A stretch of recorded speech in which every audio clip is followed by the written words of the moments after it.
அன்பு நண்பர்கள் அனைவருக்கும் வணக்கம். வாழ்க வையகம், வாழ்க வளத்துடன். இது ஒரு சிறிய பதிவு. நான் நேற்று கூட சொல்லியிருந்தேன், இனிமேல் பயணை பத்தி பேச மாட்டேன், ஒரு 1 month 2 months அப்படின்னு சொல்லிட்டு. அதுக்கான அவசியம் இருக்காது அப்படின்ற அளவுக்கு இன்னைக்கு சில விஷயங்கள் நடந்தது. முதல்ல ஒரு சிறிய விஷயத்தை நான் தெளிவுபடுத்த ஆசைப்படுறேன். நான் ஏற்கனவே சொல்லியிருக்கேன், இப்ப இருக்கக்கூடிய சி ஜோசப் விஜய் அவருடைய மாண்புமிகு சி ஜோசப் விஜய் அவருடைய அரசாங்கத்திற்கு நான் வாக்களிக்கல.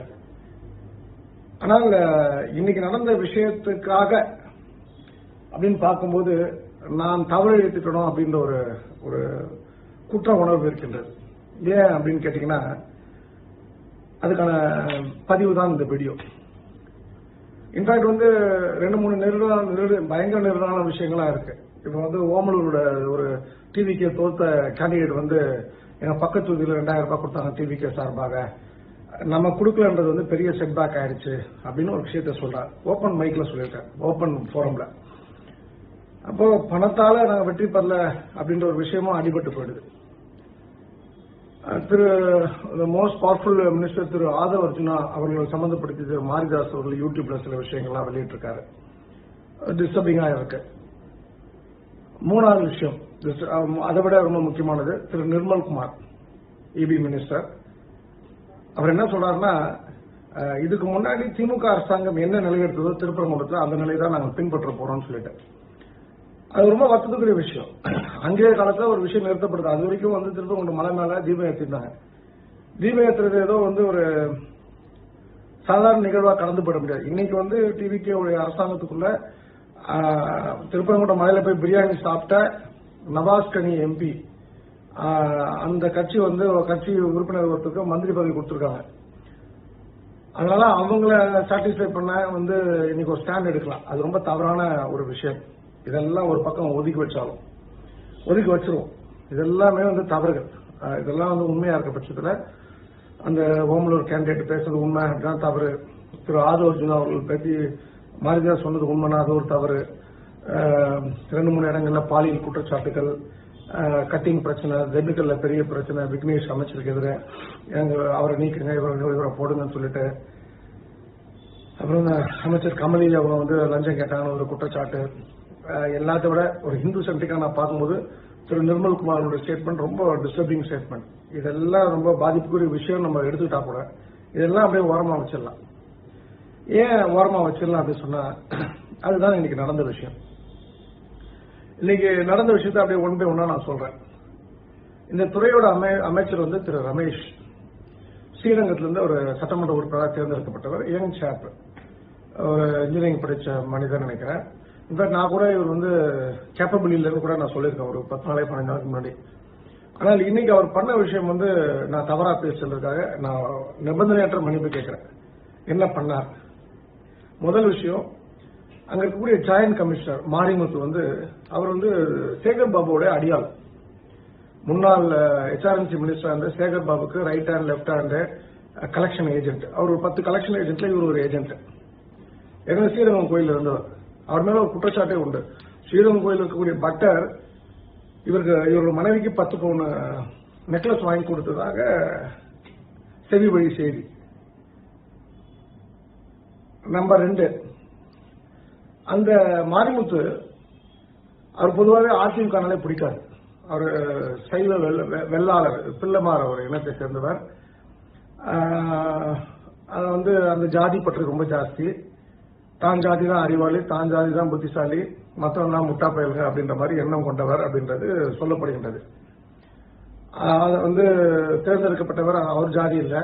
2வது அதிமுக.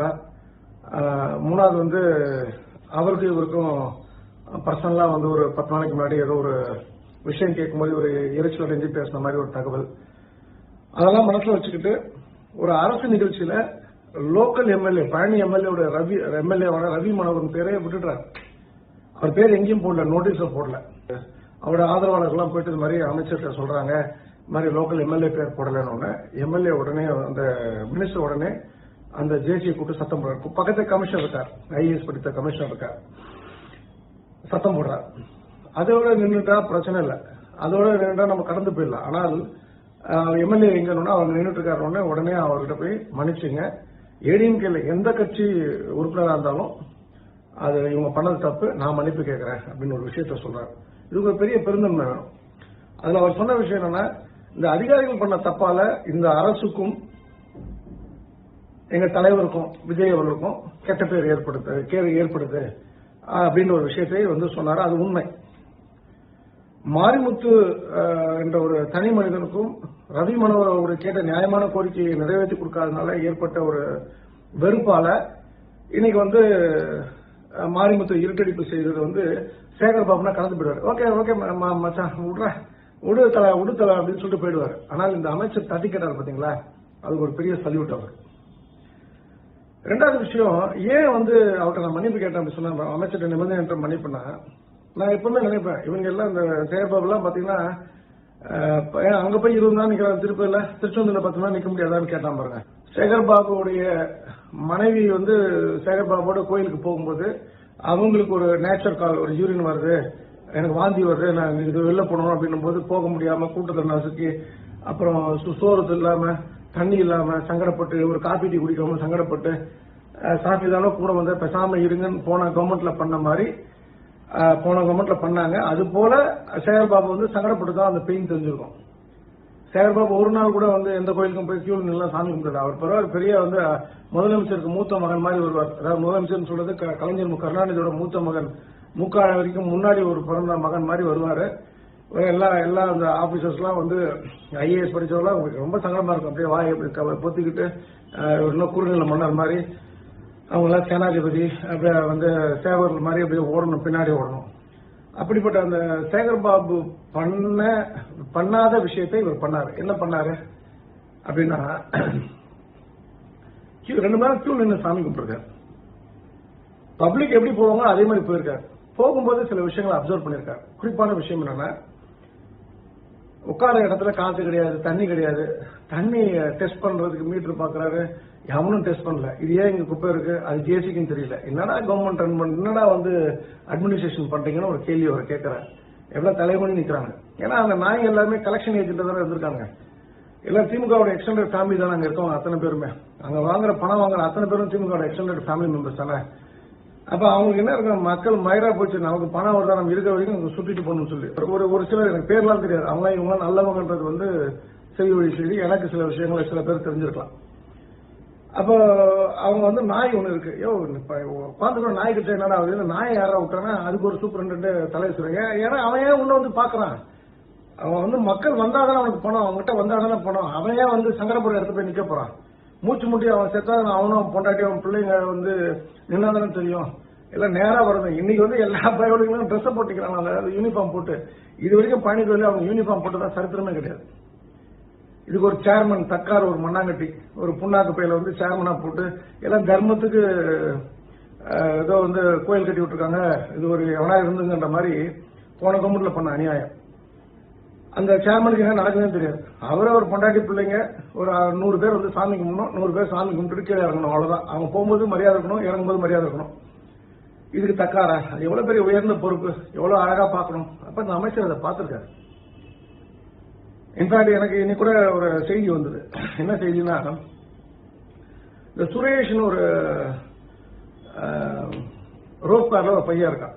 அவன் எல்லாத்தையும் சொல்லியிருக்கான், எவனே நான் ஒண்ணு முடியாது, அமைச்சராது மயிராது, என்கிட்ட ஜேசி இருக்காரு, ஜேசி பார்த்து பாரு, எவன் வந்தாலும் நான் பாத்துக்கிறேன். ஜேசி இன்னைக்கு காலையில் நேற்று சொல்லியிருக்காரு, கூப்பிட்டு நேற்று முந்தான 2 நாள் மீட்டிங் நடந்திருக்கு, நான் பாத்துக்கிறேன். ஏன்னா இவன் அவனுக்கு பணம் தரான். ஜேசி மாரிமுத்து பொண்டாட்டி தான் நான் பாத்துருக்கேன்.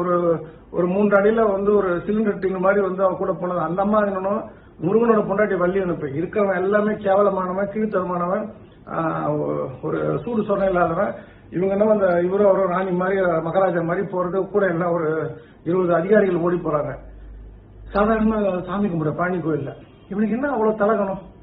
அப்ப நான் நினைச்சிட்டேன் அந்த அம்மா இந்த பயவுல என்ன சொல்றேன்னா, அவன் பணம் கொடுத்துருக்கான், அவன் பொண்டாட்டி போட்டுக்க நகையெல்லாம் அடுத்தவன் ஊரா வாய்க்கு அடிச்சு சம்பாதிச்சு சொத்து தானே, எல்லாத்தையும் கட்டிங் போட்டு வாங்கின தானே, இதெல்லாம் வெக்கமா இல்ல இந்த மாரிமுத்துக்கு. அவன் இன்னைக்கு அமைச்சர் கேட்கும்போது அவன் கோயில் முட்டை கண்ணை பார்க்கணுமே. அவன் ஒரு யூஸ்லெஸ் பகர். அவனோட சொந்தக்காரன் அவனை டிவி நடத்துறான். அவன் தான் அரிசி சப்ளையர், அவன் தான் முருகன் டாலர் சப்ளையர், அவன் தான் முருகன் போட்டோ சப்ளையர். இந்த ஒட்டுமொத்த கழகத்திற்கும் இந்த பிரச்சனைக்கு காரணம் ஜேசி மாரிமுத்து தான். அவரெல்லாம் வந்து ஸ்பேர் பண்ணவே கூடாதுன்னு தான் நான் ஆசைப்படுறேன்.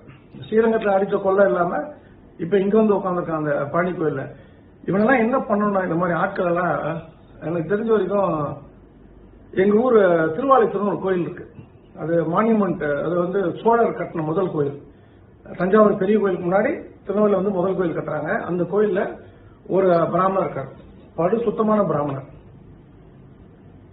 ஆத்மார்த்தமா பூஜை பண்ணக்கூடியவர், 125 ரூபா மாசம் சம்பளம். அந்த கோயிலுக்கு ஈவோவை போடணும். உட்காரு நீ 24 அவனை வந்து கேமரா போட்டு கண்காணிக்கணும். அவன் கூட இந்த திருடுறான் பார்த்தீங்கன்னா, அந்த சூப்பரண்ட் மலையில 4 பேருக்கு 4 பேர் இந்த ரோப்ல நிக்கிறவன், மின்சில் நிக்கிறவன் எல்லாத்தையும் கூட போடணும். ஏன் அதை சொல்றேன்னா, இவ்வளவு வலியோட சொல்றேன்னா, இன்னைக்குதான் வந்து ஒரு தமிழ்நாட்டுக்கு ஒரு விடிவாளம் கிடைச்சான்னு நினைக்கிறேன். ஒரு அமைச்சர் ஒரு பக்தருடைய பார்வையில இருந்து ஒரு கோயிலுக்கு போறது பெரிய விஷயம். இது வந்து விஜய் அவர்கள் சொல்லி போனாரா, புசி ஆனந்த் அவர்கள் சொல்லி போனாரா, இல்ல இவரே வந்து அந்த முடிவு எடுத்து போனாரான்னு தெரியாது. ஆனால் எனக்கு என்ன பொறுத்த வரைக்கும் என்னன்னா, இது ஒரு ஆக சிறந்த ஒரு விஷயமா நான் பாக்குறேன். எனக்கு என்ன வருத்தம்னா, இந்த குமரகுருமனை கூட வச்சிருக்காங்க HRMC செக்ரட்டரியா, அவரை எடுத்துட்டு ஏதாவது ஒரு நல்ல எஃபிஷியன்டான நேர்மையான ஒரு ஆளை போட்டு, அவர் கீழே ஒரு வினயன் யாரோ IAS ஆபீசர், நல்ல ஆள் பார்த்தாலே ஒரு தெளிவா இருக்காரு. இப்ப இந்த மினிஸ்டர் அப்படின்னா இவங்க அடுத்த ஒரு 3 வருஷம், ஏன்னா 2029 மறுபடியும் எலெக்ஷன் வரும், அடுத்த 3 வருஷத்துக்கு வந்து இந்த டீம் விட்டாங்கன்னா கரப்ஷன் இல்லாத ஒரு கவர்னன்ஸ் வந்து HRMCல கொண்டு வந்துருவாங்க நான் நம்புறேன். நிறைய இந்த பணக்காரர்கள் தான் இந்த தப்ப பண்றது. பணக்காரர்கள் தான் இந்த வந்து இந்த புரோட்டோகால் வந்து உருவாக்கி அவர்கள் தரிசனம் பண்றது, அவங்க குடும்பம் தரிசனம் பண்றதுக்குன்றதுக்காக நிறைய ஷார்ட்கட்டை உருவாக்கி அந்த ஒரு நெருக்கத்தை வச்சு நிறைய திருட்டுகள் பண்ற ஆட்களை நான் பாக்குறேன். அதுல வந்து முதல்ல வந்து நான் இந்த தொடர்பில்லாத இன்னொரு விஷயம் சொல்றேன். முதல்ல வந்து கலையெடுக்கப்பட வேண்டிய ஆள் யாருன்னு கேட்டீங்கன்னா தர்ணிபதி ராஜ்குமார். அவர் வந்து பொள்ளாச்சி மகாலிங்கம் அவருடைய பேத்தியை கல்யாணம் பண்ணுவார். இந்த பக்கம் திமுக, அந்த பக்கம் RSS சொல்லுவாரு, நடுவில் உட்காந்து சேகர் பாபாவோட உட்காந்து பிசினஸ் பண்ணக்கூடிய ஒரு மனிதர். அவருக்கு நல்லா தெரியும். அவர் வந்து அவரு மாசாணியம்மன் கோயில் கூட இந்த கும்பாபிஷேகம் அன்னைக்கு, நாளைக்கு கும்பாபிஷேகம் ஈவினிங் ஒரு 200 பேரை கூப்பிட்டு மூலஸ்தானத்துக்கு போறாரு. என்ன வேணா பண்ணுங்க, எவன்டா நம்மளை கேட்கறது. ஏன்னா அவர் எதிர்க்க வந்து வந்துடுறாரு ஒருத்தர், ஒரு சேர்மனா ஒருத்தர் வந்துடுறாரு. என் ஊர்ல மீறி யாரா, நாதாண்டா கோயில் அப்படின்னு சொல்லிட்டு. ஒரு அப்பாவி பிராமணர் வந்து ஒரு நேர்மையான ஒரு நல்ல நாலேஜபிள் பிராமணர் வந்து, அந்த ஒரு பேர் வந்து சோமு அப்படின்னு நினைக்கிறேன், சோமு ஐயர் நினைக்கிறேன். அவர் வந்து அவர் தான் சீஃப் பிரீஸ்ட், அவர் தான் ஹெட் ஆஃப் த டெம்பிள், அந்த அர்ச்சகர். அவரை ஏதோ ஒரு காரணம் சொல்லி அவர் பத்திரிகையில் அவரை பத்தி எழுத வச்சு, தினமலர்லயோ தினக்கீரன் சூழ்நிலை ஏதோ எழுத வச்சு, அந்த தர்ணிபதி ராஜ்குமாரும் அந்த விஜயலட்சுமி அப்ப அந்த கோயில ஏசியார் 2 பேருமே அவ்வளவு பெரிய ஆளை, அந்த கோயிலுக்காகவே தன்னை தியாகம் பண்ண, தன் லைஃபை சாக்ரிஃபைஸ் பண்ண ஒரு ஆளை, இப்போ விநாயகர் கோயில் வெறுமனை ஒரு சின்ன விநாயகர் கோயில் மட்டும் தட்டை பிடிச்சு நில்லுடான்ட்டாங்க. எவ்வளவு பெரிய அவமானம், எவ்வளவு பெரிய அயோக்கியத்தனம், எவ்வளவு பெரிய மொளமாரித்தனம், எவ்வளவு பெரிய திருட்டுத்தனம். ஏன் அதை பண்றாங்க? ஏன்னா அவர் வரும்போது இவர் என்னதான் பண்ணாலும் நீ எப்படி அந்த சேர்மனுக்கு சப்போர்ட் பண்ணலாம், அவரோட ஆளா நீ ஏன் ஆளாதான் இருக்கணும் அப்படின்ற மாதிரி. அப்ப என்ன பண்ணுவாங்க, இவருக்கே ஒரு நம்பர் 1க்கே இந்த தண்டனை, நாம எப்படி இருக்கணும்? அப்ப எல்லா கீழே இருக்கணும், சாமி கையை முகம் காலை முகம் செருப்பு தூக்கிட்டு கோயிலுக்குள்ளே போவான், ஒருத்தன் தண்ணி பாட்டை தூக்கிட்டு போவான், ஒருத்தன் வந்து உண்டியில தூக்கிட்டு நிற்பான், உங்களுக்கு எவ்வளவு வேணா எடுத்துக்கின்ற மாதிரி தான் வந்து அந்த டைம்ல அது நடந்தது. அது வந்து பிசிக்கலா என்னோட நண்பர்கள் பார்த்திருக்காங்க, இது உண்மையிலே நடந்த விஷயம். அப்ப இது போல பணக்காரர்கள் தான் வந்து தவறான ஒரு சிஸ்டத்தை கிரியேட் பண்ணி இந்த கோயில்கள்ல வந்து சாமி கும்பிடுற ஒரு சிஸ்டத்தையே வந்து கொலாப்ஸ் பண்ணி வச்சிருக்காங்க. அப்ப இதன் மூலமாக இந்த நான் நிறைவாக சொல்றது என்னன்னா, இந்த HRMC மினிஸ்டர் வந்து எடுத்திருக்க இந்த முன் எடுப்பு வந்து மிக மிக சிறந்த முன்னெடுப்பு. முதல்வர் விஜய் அவர்களுக்கு நான் உங்களுக்கு ஓட்டு போடல. நான் வந்து ஒரு 1 லட்சம் பேர் 2 லட்சம் பேர் இல்ல 3-5 லட்சம் பேர், நான் கொஞ்சம் எஃபர்ட் போட்டா ஒரு 7-8 லட்சம் பேர் கேட்பாங்க. எனக்கு அதுக்கு என்னோட செல்வாக்கு என்னன்னு எனக்கு தெரியும். நான் வந்து உங்களுக்கு அடுத்த எலெக்ஷன், பஞ்சாயத்து எலெக்ஷன், எல்லா எலெக்ஷனும் உங்களுக்கு போட சொல்றேன். ஒரே விஷயம், அந்த குமரகுருமன் IAS மட்டும் அந்த HRMC இருந்து எடுத்துருங்க. உங்க அமைச்சர் வந்து ரொம்ப நல்லா செயல்படுறாரு. அவர் முகமே வந்து தெளிவா இருக்கின்றது, அந்த அவருடைய பார்வை தெளிவாக இருக்கின்றது, அவருடைய நோக்கம் தெளிவாக இருக்கின்றது. அப்ப இந்த கரப்ஷன் அப்படின்ற ஒரு விஷயம் வந்து HRMC தான் அதிகமா இருக்கு அப்படின்னும் போது நல்ல ஒரு செக்ரட்டரி, கேபினட் செக்ரட்டரி HRMCக்கு கீழே வந்து நல்ல IAS ஆபீசர், IAS ஆளு பக்கா டீல் தான். இந்த சிஸ்டத்தை உள்ள கொண்டு வந்துட்டீங்கன்னா முதல்ல ஊழல் வந்து களை எடுக்கப்படும். அப்புறம் நீங்க ஏற்கனவே 10 லட்சம் பேருக்கு வேலை கொடுக்கணும்னு சொல்றீங்க, அசால்ட்டா 10 லட்சம் பேருக்கு வேலை கொடுக்கலாம் HRMCல. எனக்கு அந்த சிஸ்டத்தை பத்தி ஃபுல்லா தெரியும். நாங்க இதுக்காக VHPல இருந்து ஒரு 50 டெம்பிள் எடுத்து நாங்க ஒர்க் பண்ணிருக்கோம். என்ன ப்ராப்ளம், 116 வகையான திருட்டுகள் வந்து ஒரு கோயில், சாதாரண சின்ன கோயில் நடக்கின்றது. நான் ஏதோ வந்து இங்கெல்லாம் பேசல, ஆன் டாட் நான் பேசுறேன். நீங்க நினைச்சு பார்க்க முடியாத அளவுக்கு ஊழல்கள் உண்டு கோயில்கள்ல. சோ கோயில்களை வந்து களை எடுக்கணும். களை எடுத்த பிறகு இந்த எவனெல்லாம் தப்பு பண்றானோ அவனெல்லாம் தூக்கி ₹1 வருமானம் இல்லாத கோயில், ஒரு விளக்கேற்ற கூட வருமானம் இல்லாத கோயில தூக்கி போடணும். எதுக்கு அவனை பணியில வந்து அவனை முருகருக்கு பட்டம் எழுதி கொடுத்துருக்காங்க, தூக்கி போடுங்க. கன்னியாகுமரிக்கு போடுங்க, திருநெல்வேலிக்கு போடுங்க. தண்ணி இல்லாத ராமேஸ்வரம் பக்கத்துல ஏதாவது ஒரு பிள்ளையார் கோயில் இருக்கும், ஏதாவது ஒரு சின்னூண்டு ஒரு கல் இருக்கும், அது வந்து HRMC கண்ட்ரோல், அங்க போடுங்க. அவனை உட்காந்து காலைல 8 இருந்து நைட் 8 வரைக்கும் உட்காடுறேன், உன் கேமரா போட்டு வாட்ச் பண்ணணும். அந்த ஜேசி சொல்லிட்டாங்க, முடிஞ்சு போச்சு. ஜேசி கார்த்திகேயன் மாதிரி ஒரு நல்ல ஆட்களை கொண்டு வந்து உங்க கூட வச்சுங்க. அதே போல இந்த லட்சுமி எல்லாம் இருக்காங்க பழனியில, அவங்க எங்க இருக்காங்கன்னு தெரியல, அவங்க ரிட்டையர் ஆனாலும் இருக்காங்க தெரியல, அவங்கள போய் ஆட்களை கூட வச்சுங்க. என்னெல்லாம் தப்பு நடக்குதுன்றது அவங்களுக்கு தெரியும். அந்த தப்பை ரெக்டிஃபை பண்ணாலே அரசாங்கத்துக்கு வரக்கூடிய வருமானம் நிறைய வரும். நம்பர் 1. நம்பர் 2, நல்ல படித்தவர்களை இந்து மதத்துல நம்பிக்கை உள்ளவர்களுக்கு நீங்க வேலை வாய்ப்பு உருவாக்கி கொடுக்கலாம். இதை விட வந்து நீங்க தமிழ்நாட்டில் வேற எந்த டிபார்ட்மெண்ட்டும் இவ்வளவு வேலை வாய்ப்பு உருவாக்கி கொடுக்க முடியாது. உங்களுக்கு ஒரு சின்ன கதை சொல்றேன், சின்ன ஒரு இன்ஃபர்மேஷன் சொல்றேன். செக்யூரிட்டி ஆபீசர்னு ஒருத்தர் இருக்கான் ஒரு கோவிலையும், அவனுக்கு சம்பளம் 50,000 ரூபாய் கொடுக்குறாங்க HRMC இருந்து. அந்த ஏஜென்ட் வந்து அவனுக்கு 10,000 ரூபாய் 12,000 தான் கொடுப்பாங்க. மிச்சம்லாம் 1 லட்சம் 2 லட்சம் நீ கொள்ளடிச்சு எடுத்துக்கொண்டு. அது ஏன் 50,000 ரூபாய் கொடுக்கணும்? அது பத்தி 4 இளைஞருக்கு வேலை கொடுக்கலாமே. 4 இளைஞர்கள் 4 இடத்துல நல்லா பாத்துக்கலாமே செக்யூரிட்டி ரீசன்ஸ்க்காக. 2, நான் இன்ஃபேக்ட் நான் கூட திருச்செந்தூர்ல ஒரு செக்யூரிட்டி ஆபீசர், அவரை பத்தி நான் தப்பா சொல்லிட்டேன். என் நண்பர் ஒரு தப்பா அவரை பத்தி இன்புட் கொடுத்துட்டாரு. அதுக்கப்புறம் நான் வந்து ரொம்ப வருத்தப்பட்டேன். அது போல நேர்மையான ஆட்கள் மிலிட்டரில இருந்து வந்திருப்பாங்க. பிடிக்காத, எந்த கெட்ட பழக்கம் இல்லாத, நாட்டை விரும்பக்கூடிய, இந்து கடவுள்களை விரும்பக்கூடிய ஆட்களை வந்து சூப்பர்வைஸ் பண்ண போட்டு ரொம்ப அழகா சிஸ்டத்தை டெவலப் பண்ணலாம். நீங்க நம்ப மாட்டீங்க, ஒரு கோயிலோட கணக்கு எழுதும் போது மெட்ராஸ்ல ஓடுற கமிஷனுக்கு ஓடுற காருக்கு வந்து 50,000 ரூபாய் பில் 50,000 ரூபாய் போடுவாங்க. பில்லு கிடையாது, 50,000 ரூபாய் போடு. ஏன்னா அது ஆடிட் கிடையாது, இன்டர்னல் ஆடிட் தான், எவனும் கேட்க மாட்டான். 12% 13% வந்து ஆடிட் மணின்னு சொல்லிட்டு கோவில இருந்து பணம் வந்து state government HRMC state central ஃபண்டுக்கு போகும். என்னதுக்கு தெரியாது. இதெல்லாம் நான் கவர்மெண்ட் நாங்க வந்து ஏற்கனவே இதுக்கு முன்னாடி இந்த ரவி சார்ட்ட பேசியிருக்கோம். இது வந்து VHP வந்து இந்தியா முழுக்க ஒரு பாயிண்ட் அரைவ் பண்றோம். ஒரு விஷயத்துக்காக நாங்க எல்லாமே ஒரு சின்ன விஷயத்த பண்ணிட்டு இருக்கோம். இந்த கோயில்ல இருந்து அரசாங்கம் வெளியேறணும்ன்றது. அது வந்து பிஜேபி ஆளக்கூடிய அரசாங்கமா இருக்கலாம், காங்கிரஸ் அல்லாத பிஜேபிக்கு எதிரான அரசாங்கம், பிஜேபி சப்போர்ட்டான அரசாங்கம் எங்க இருந்தாலும் கோவிலுக்கும் அரசாங்கத்துக்கும் வேலை கிடையாது அப்படின்றதுல ரொம்ப தெளிவான விஷயங்களை நாங்கள் வந்து முன்னெடுத்து போயிட்டு இருக்கோம். அது ஒரு பக்கம் நடக்கணும், அதுக்கு இது சம்பந்தம் இல்லை. But my point is very clear. Thiru Ramesh இதே என்தூசியாஸோட, இதே எனர்ஜியோட, இதே ஒரு ஃப்ரீ ஹேண்டா